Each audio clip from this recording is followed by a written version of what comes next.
हाँ, अहाँ सबके नमन। आइ हम मैथिलीके एकटा कविता लऽ कऽ अहाँ सभक समक्ष उपस्थित छी, जे वसुंधरा नामक पोथीमे पूर्वमे प्रकाशित भऽ चुकल अछि। शीर्षक अछि उल्हन। उल्हन आ उपराग बहिन अपना भाइके दऽ रहल छथिन।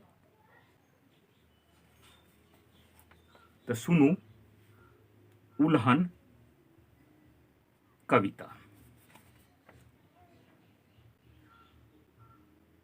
सब तऽ रहैत अछि अहींक लग पास यौ, आ हम तऽ आबै छी चासे मास यौ। सब तऽ रहैत अछि अहींक लग पास यौ, आ हम तऽ आबै छी चासे मास यौ। पड़ि गेल विपत्ति भेलहुँ निराश, अकालक कारणे डहि गेल चास।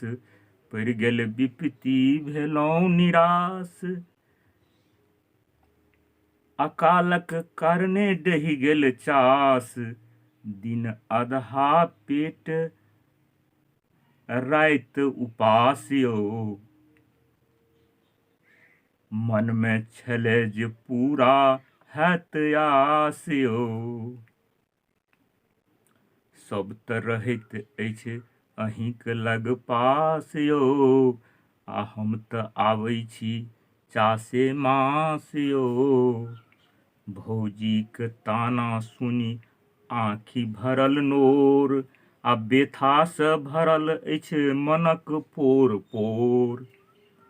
भौजीक ताना सुनी आँखि भरल नोर, आ बेथासँ मन भरल मनक पोर पोर।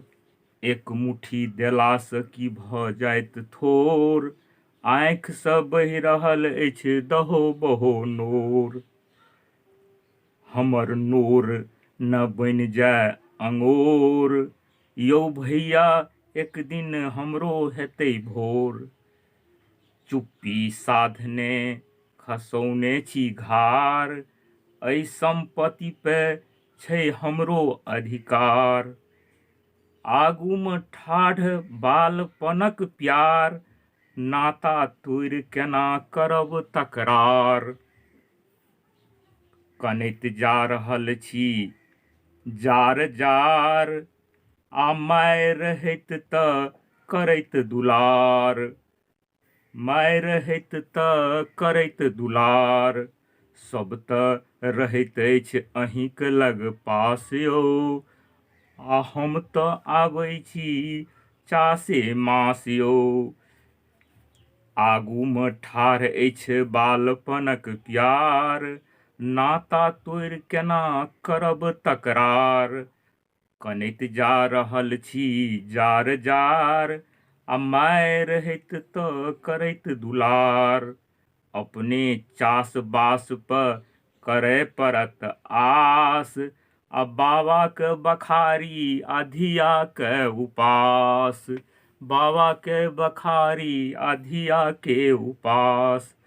सब तऽ रहैत अछि अहींक लग पास, आ हम तऽ आबै छी चासे मास। धन्यवाद।